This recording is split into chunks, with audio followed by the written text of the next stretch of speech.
দেশে এখনো 1 মাসের জ্বালানি তেলের মজুদ আছে বলে জানালো সরকার। সংকট মাথায় রেখে প্রধানমন্ত্রী নিজেই বিষয়টি তদারকি করছেন বলে জানিয়েছেন মন্ত্রিপরিষদ সচিব নাসিমুল গনি।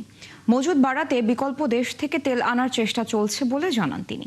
কেউ কৃত্রিম সংকট তৈরি করছে কিনা তা খতিয়ে দেখারও নির্দেশ দিয়েছেন প্রধানমন্ত্রী। আরও জানাচ্ছেন শারমিন নীরা। জ্বালানি তেল নিয়ে আতঙ্ক যেন কিছুতেই কমছে না দেশের মানুষের। বিশেষ করে যারা ব্যক্তিগত পরিবহন ও মোটরসাইকেল ব্যবহারকারী তারাই বেশি উদ্বিগ্ন। মধ্যপ্রাচ্য যুদ্ধ পরিস্থিতিতে সরকার কতদিন তেলের সরবরাহ নিশ্চিত করতে পারবে? এবার সরকারের তরফ থেকে জানানো হলো এখনো 1 মাসের জ্বালানি তেলের মজুদ আছে। কিভাবে এটা বাড়ানো যায় সেই পথই খুঁজছে সরকার। প্রধানমন্ত্রী বিষয়টি রিভিউ করার জন্য যত সরকারি যত সামর্থ্য আছে সমস্ত কিছু সেগুলো যাচাই করেছেন। উনি দেখেছেন কিভাবে চলছে, কাজ কি কি অগ্রসর হয়েছে, মন্ত্রণালয় কি কি পদক্ষেপ নিয়েছে এবং আমাদের কি অবস্থা আছে।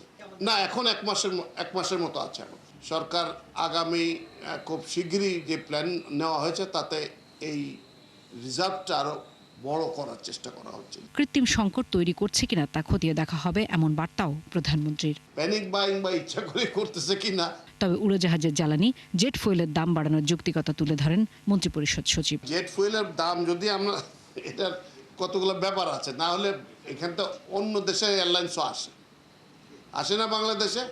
তারা তেল ফুরাই গেলে কি বোম্বেতে জেরিকেন পাঠায় তেল নিয়ে আসে? তা তো করে না, এখান থেকে কিনে।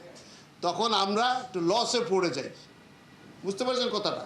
সেই জন্য বিমান তো ব্যবসা আন্তর্জাতিক যে রেট আছে সেই রেটে চলছে। এদিকে ক্রয় সংক্রান্ত মন্ত্রিসভা কমিটির বৈঠকে স্পট মার্কেট থেকে আরও 2 কার্গো এলএনজি কেনার সিদ্ধান্ত হয়েছে।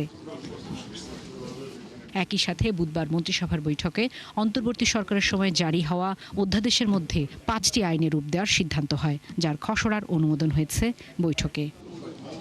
শারমিন নীরা, 71, ঢাকা।